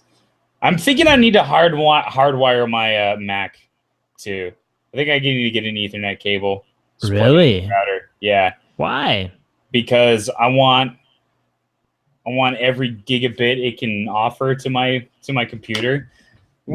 Wi-Fi is a little bit limited, frankly. For multiple streams, it's it'll be good, but you can't get gigabit speeds over Wi-Fi right now. Not with my Mac Mini, but I've got a gigabit Ethernet card in my computer, which means that if I mean, it'd be awesome. I'm just saying. I'm getting into it. I James. understand. Go old school because I want fast connections. I used to have my computer plugged in. Don't anymore. Maybe I should. I don't know. Yeah, who knows? Do some of my issues. Yeah. Anyways, photos, they're cool. Their whole like shared library thing. So I was watching it the keynote with Jesse and okay, not the entire thing, but just part of it. And she happened to see the photos part, and they were talking about the shared libraries, and I would automatically, it'll send, I don't know, if you set up a filter to say any photos I take of the kids or my wife, like automatically share with her. She was like, never do that. I'm like, oh, okay. She was like, that sounds horrible. Like, yeah, but then you'd see stuff. She's like, no. I'm like, okay, I guess I won't. But it was interesting. I like the problem they're trying to solve, which is share it with people automatically. And then there are photo books. I wonder who's doing the printing on those. Ooh, man, I hope it's HP. We should be upset if it's not. Probably should be upset. Yeah. But I thought it was neat. Like the idea behind the photo books was you just select a whole bunch of different ones and it'll find the 40 best and compile them for you and put them together. That's pretty cool. Again, just that idea of like taking a lot of that work out of it that you used to have, which just gets back to that whole travel agent idea. Yeah. Like, oh, you want to build one of these? Super easy. And then I'm thinking like that'd be fun for, I don't know, when my kids turn a certain age or for graduation or something. That'd be cool to just like. Of course, I don't know. There's a part of me that's like, yeah, I made this in 15 minutes. Yeah. No. Or just after a trip, that'd be neat to. I think that's the one where it's like it'd be nice to have like if you're gonna show because you like sharing pictures from trips and stuff, and you want to talk about the memories, and you want things to sort of jog your memory of a trip, but it's also really annoying to be like, oh yeah, and we took 73 pictures of this one thing trying to get the best one, but I didn't actually go through the pictures to get the best one, so I'm showing them all to you right now. I'm just now I quickly do flipping that. through them. You actually go through them. I'll have 2 albums. I'll have all on that trip, and then I have favorites. Okay. And the favorites are, it's here's that I've determined to be the best of the best with honors. The best of the best of the best. With honors. With honors. That's a Men in Black reference, by the way. I gotcha. I know. I really like this idea too of lens works with, we mentioned it really quickly, like you can take a photo and then you can pull up the lens and it will tell you about the photo. Like if it's a building, they'll tell you, here's the building. Because they'll know where you took the photo. They'll recognize it. I thought some of those things were pretty neat. It is very neat. The other thing that they displayed was intelligent fill, which is kind of they're stepping on Adobe's toes here. The example they showed was you're taking a picture of your daughter about to swing the bat, but you're taking a picture of it through a chain link fence, and they're showing it being automatically deleted and filled in, so it looks like there's no fence there. Which, once again, this is something that Adobe has been doing, but at extraordinary price when you download when you get Photoshop for a while. And it's the sort of thing that Adobe is this is the area of AI research that Adobe is pushing hard, is how do you do things like intelligent fill, where an AI will just go through and do the touch-up and modifications to your photos automatically. And this goes back to what we had been talking about over the last couple of months about the idea of a pure software camera. Where at what point is this not actually a picture of what you took a picture of? And they're going to start pushing those limits, I think. And I think you're going to start to see more and more of these types of tools, things that where Facebook is going to be challenging Instagram for what Instagram does with their virtual cameras. You're going to start watching Google start to go toe-to-toe with Adobe and challenging them for their AI features and their digital camera type stuff, and how do you make a better picture quickly through artificial intelligence. And I think, it'll be really interesting to see. Google thinks it's really, really important, but it's not really their core competency. It leverages one of their core competencies, but it's not one of theirs. So it'll be really interesting to see how successful they are here. Is it good enough to just be really great with AI, or do you have to have a deep understanding of photo editing as well? Because Adobe's going to make the argument that if you don't understand photo editing, you're stuck. And whereas obviously Google is going to come and say, nah, if you got AI, this sort of stuff is easy. And I think you're going to see more and more of these types of really intelligent features. Not because at this point, one of the big deals with their camera app for the Pixel is all of the cool automatic image correcting that it can do. Right. And now they're going to start taking those features to more and more extraordinary steps of, and one of the things that I'm always really amazed by is, I don't know if on Reddit, they've got the R Photoshop battles subreddit. And the thing that always blows my mind is when they'll delete, when inevitably, no matter what it is, like whatever the object is that you're supposed to be photoshopping around, somebody who's being clever will just delete it from the picture and be like, there, I fixed it. And so if it's like, so one of the most recent ones I saw, it's this girl sitting on the ledge of a boulder and like looking terrified. And so then one of the submissions is the picture of the boulder with the girl deleted, and they used somehow they filled in the background behind her, and it looks amazing. But the response to that one that blows my mind good, is somebody responded by deleting the boulder and leaving the girl. The boulder is a quarter of the picture.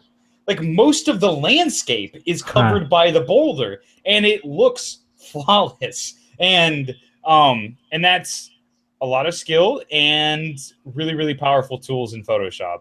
And to be able to do that, and those are the sorts of features that Google's going to start bringing to their pictures. Gonna put photo editors out of a job. Man, I know. Just going after everybody tonight. Oh, software eats the world, man. We're not even done yet. Yeah. The other kind of big news that they're talking about with YouTube. YouTube. I was going to jump to Android Go. Oh yeah. So they I also was kidding announced about YouTube. You what? I was kidding about YouTube. Oh, okay. They Android Go, they announced it's a parallel version of Android that is designed to work on phones with as little as 528 megabytes of RAM. But they're really targeting the 1 gigabyte of RAM and less market. And there's super smart. Yeah, there's basically no Android phones that run at that right now. But what they're basically arguing is that if you were to use a much older chipset, which are now incredibly cheap to buy, you can build, sub $300 phones, sub $200 phones, sub $100 phones, sub $50 phones that can at those specs, and they're trying to figure out what operating system to run on. And Google said, we've built an operating system that targets those. It keeps a lot of the core functionality. They're going to working on it. Yeah, they're going to keep a lot of the core functionality of Android, the things that make it work. It'll be intelligent about the resources that it can use and what sort of apps it can run. But this is how they're going to target their next billion users. They're at 2, they want 3, and they think I don't blame them. The next billion is that this at the super low end of hardware. And part of targeting the next billion is introducing new languages. So Android, the only officially supported language it's not true, but the only language that anybody cares about for Android that's supported has been Java. And they originally, when they did the first Android phones, it was basically a very thin version of Linux that ran a Java virtual machine, basically. And but over the years, they've built the operating system to directly compile Java into machine code that runs on Android, which allows them to now support other languages, really, without having to expand the virtual machine too much.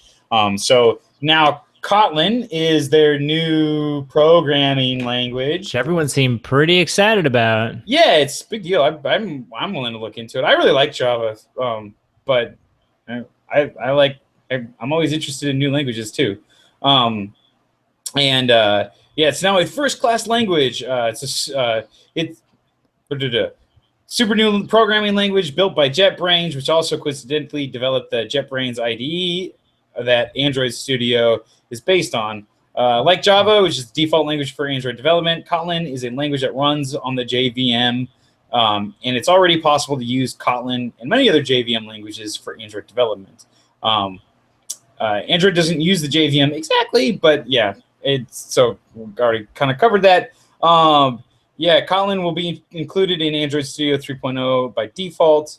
Google is pledging their support to the language going forward. The language has a lot of similarities to Java in structure. It's object-oriented, statically typed, designed for similar problems Java solves. But because it's a clean slate, in many ways, Kotlin adds a lot of nice-to-have features, much cleaner syntax, ideas from functional programming, and other enhancements over Java. So it's basically... That sounds great. It's Google's Swift.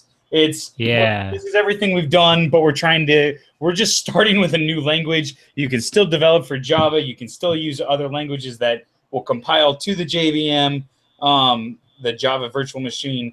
But this is the one we want to really emphasize because we're cleaning it up and we got a lot more flexibility with it. It was pretty funny because they had a demo of writing in Kotlin. One of the big advantages of it that they're going for is trying to they want it to be a language where you develop once, write once, run anywhere. So, or more specifically, write once, run on iOS or Android. So they've created an IDE that can compile to Android and will automatically select material design preferences, and it will compile to iOS and automatically select the design language of iOS. So things like the upper bar where you get your phone information, instead of overwriting that, it'll hold on to the iOS preferences on that, and it's a really big deal because Apple can reject your app based on those sorts of things. And Microsoft and Google won't promote your app if you don't stick with material design. What was really great about it, and actually I appreciated this, they wanted to show during the developer conference, they wanted to show the development of a really simple app that was it was write once, compile twice to both platforms. Yeah. and they wanted to show it interacting with Firebase, which is their cloud-based API engine that's really accessible and cool. But they developed a really simple chat app so that you could make send chats on one side and it would automatically push it to everybody else that was connected, which was an iOS phone, an iPhone, and but it was just hilarious because it was very tongue in cheek. They were like, "Yes, we realize we're building it. We Google are building a chat app." It's just it's like 300 line. Yeah, and we, which I think is really promising, and what's promising for the company. It's not a good sign for my prediction that Google will end the year with more chat apps than they started, because they seem to understand at this point that they have way too many and they need to focus. And and they're at the point where they're mocking themselves about it, which is the first step to recovery, I think. Yeah. And are you addicted to chat apps? So yeah, it's cool. It seems really cool. It's something I like new things. So I might check it out and just see what it's like. Get my feet wet. Yeah,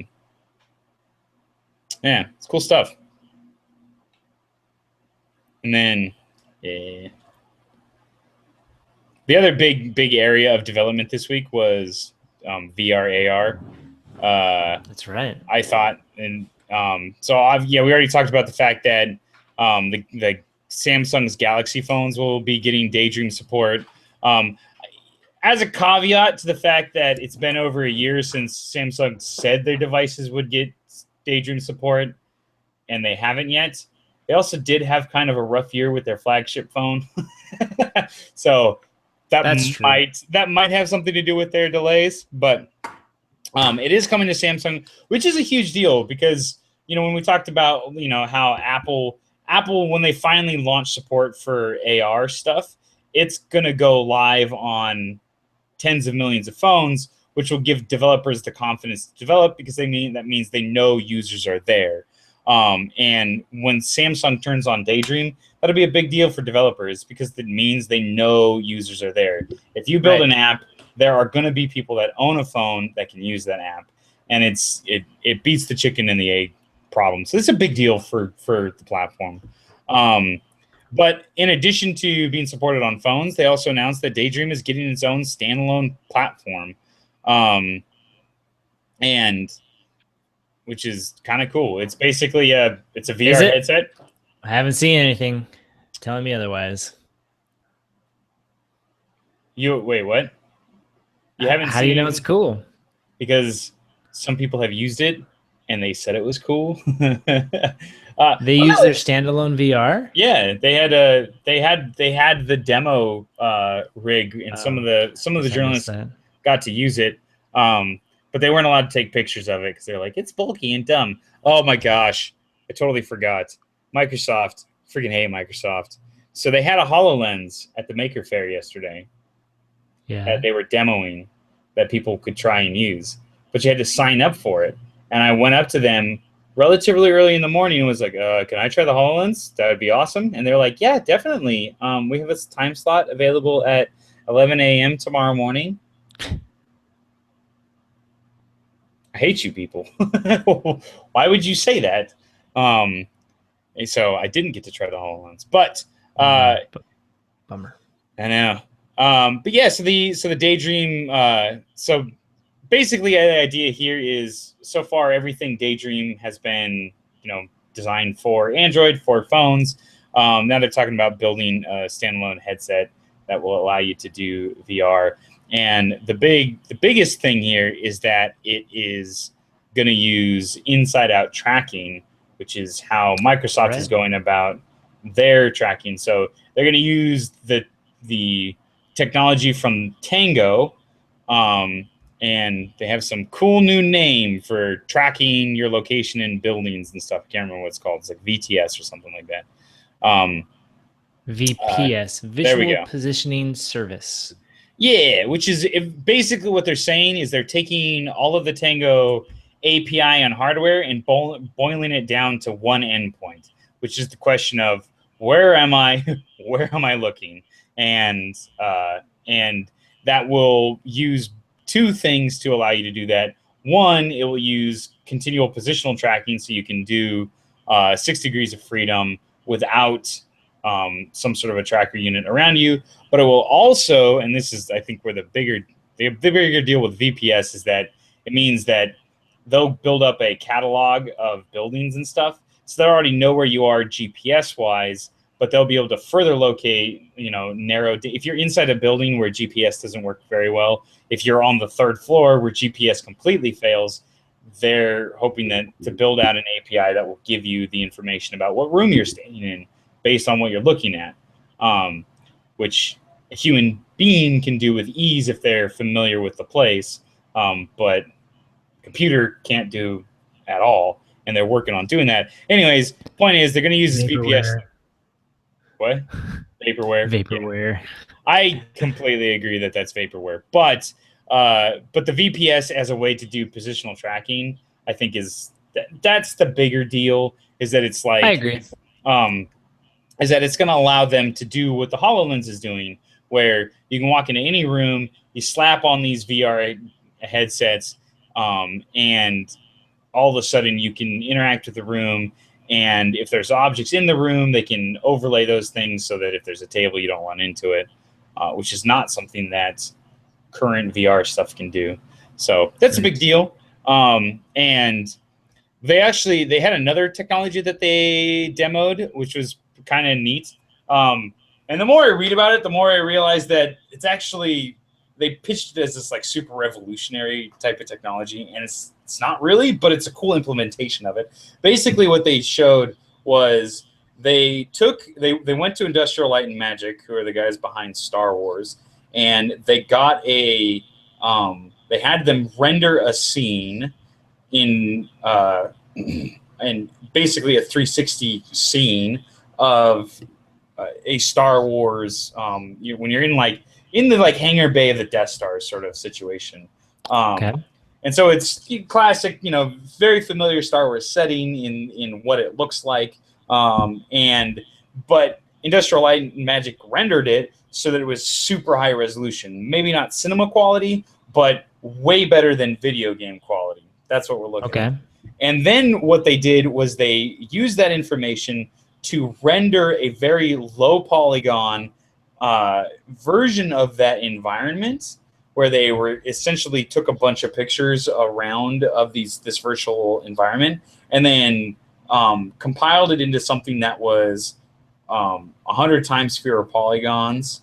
And it allowed them to do was it allowed them to render this scene on mobile hardware. And so everybody that used it, they were like, it looks fantastic.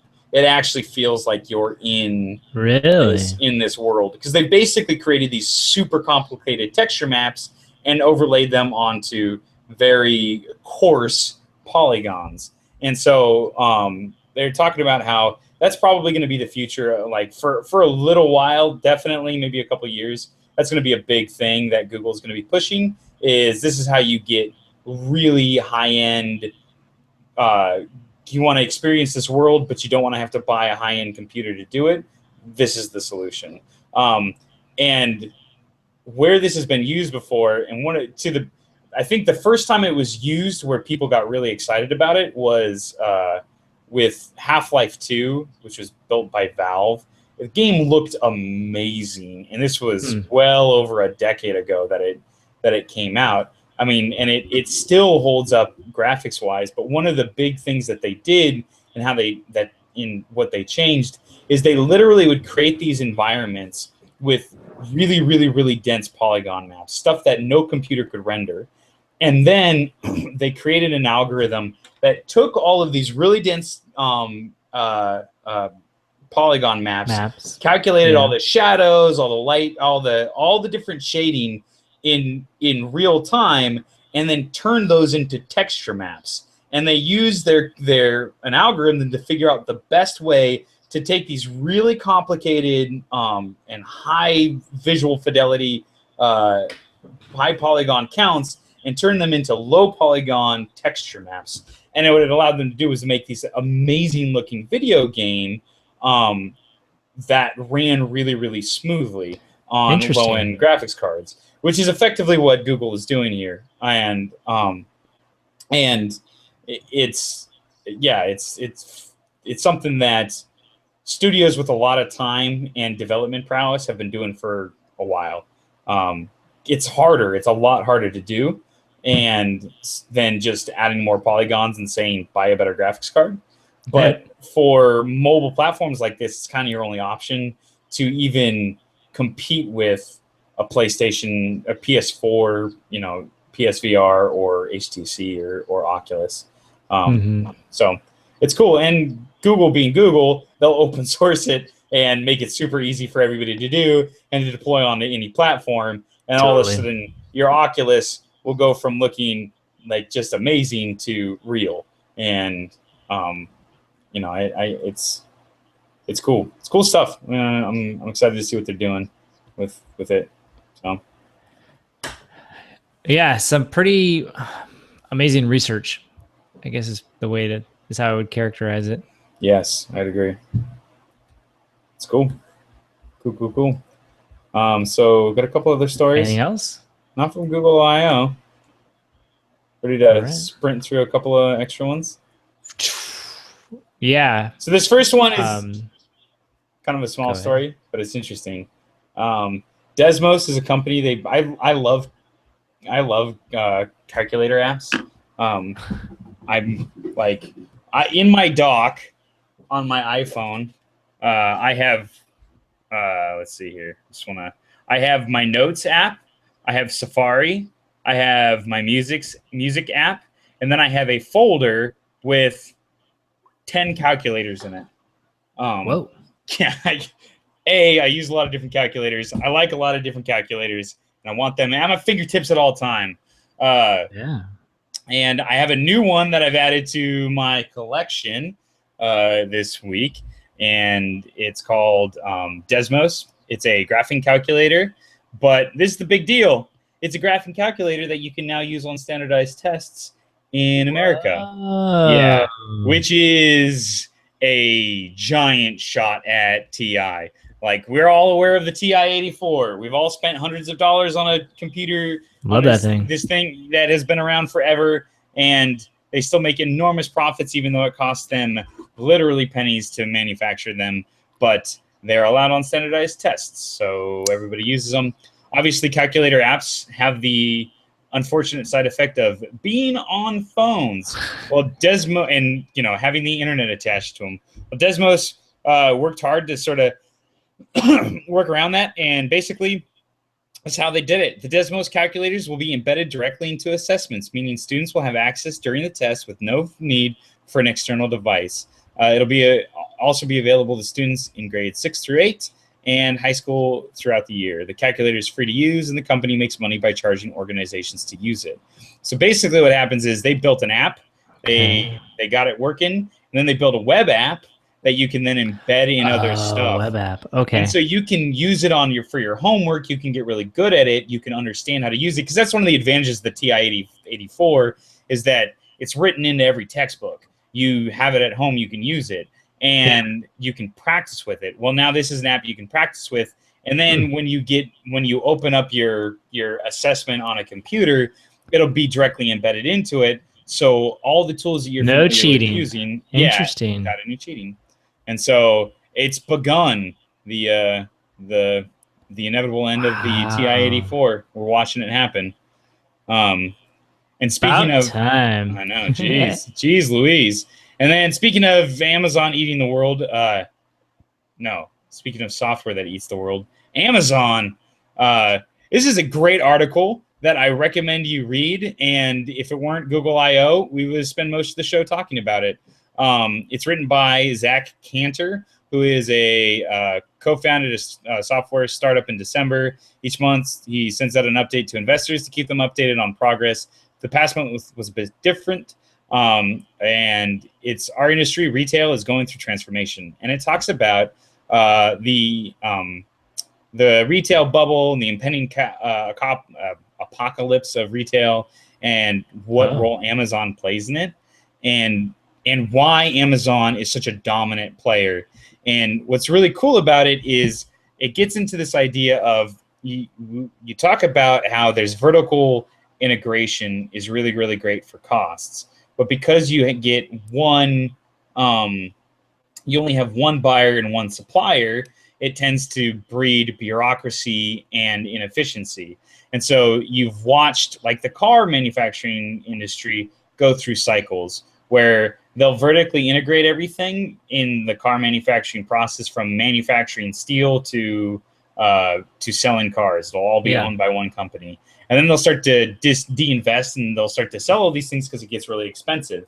And they'll go, and then eventually it'll become cheaper to just buy a company than to do it internally. And they'll go through these cycles. And what he's basically said is that the biggest innovation that Jeff Bezos has actually added to retail is it's not the retail things they're doing. It's how they deal with vertical integration.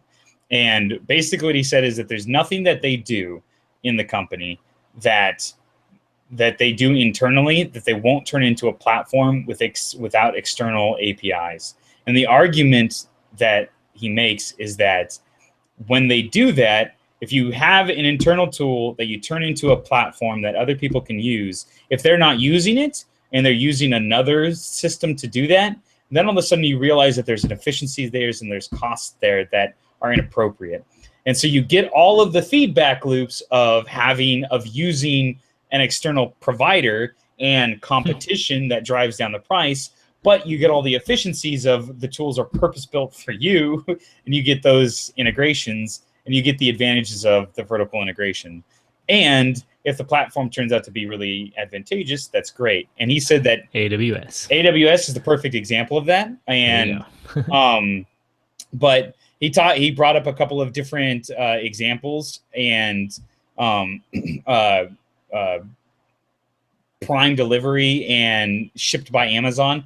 This idea that Amazon made the argument of they vertically integrated all of their warehouse stuff for all of their products, and they said this is the best in the world. We think it's the best deal, and so let's prove that by turning it into a platform. And now they've got the Fulfilled by Amazon, where the individual, whoever you're buying it through on Amazon, you'll say it's made by Monoprice, fulfilled by Amazon. Monoprice owns the inventory in the Amazon software, and once you buy it, Amazon will go through and deliver that. And they've gotten to the point where you can actually buy a product owned by a different company, stored in the Amazon warehouse, hosted on AWS, and bought through a different website, and Amazon delivers it. Because they sit there and go, as a platform on both ends, whether you're buying it through Amazon or buying it through somewhere else, it just having that feedback loop gives them the advantage of quickly identifying problems in their service, which prevents the bureaucracy creep.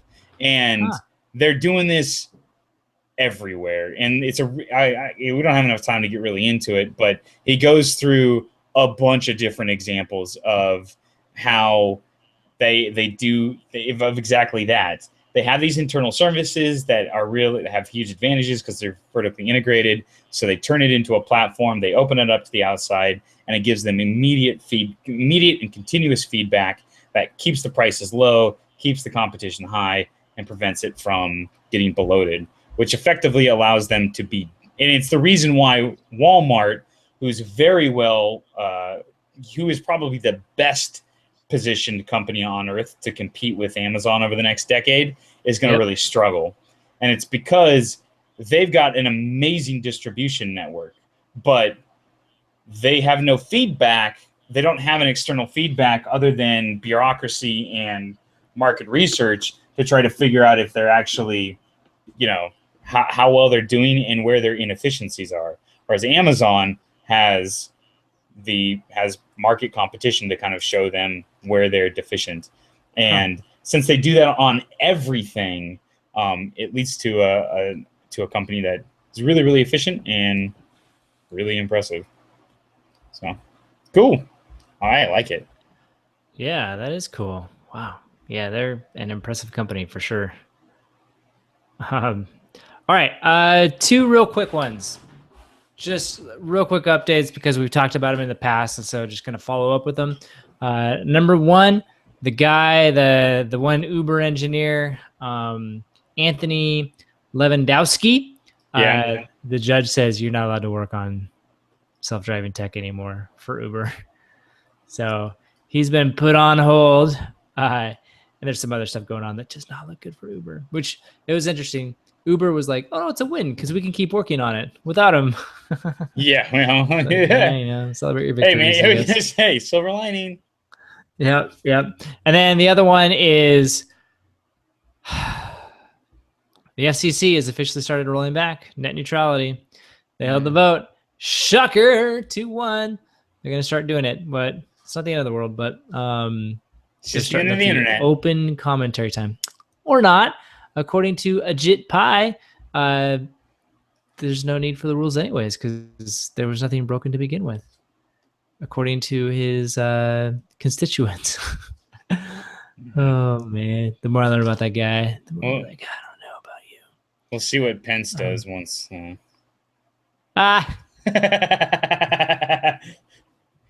You know what? Yeah. And that was enough politics for the show. I guess so. All right, those were the quick updates. That was it. All right. So thanks for listening and listening to episode, what are we, 295. We really do appreciate it. Don't forget, you can check us on furlobros.com. Again, episode 295. Just go do / there.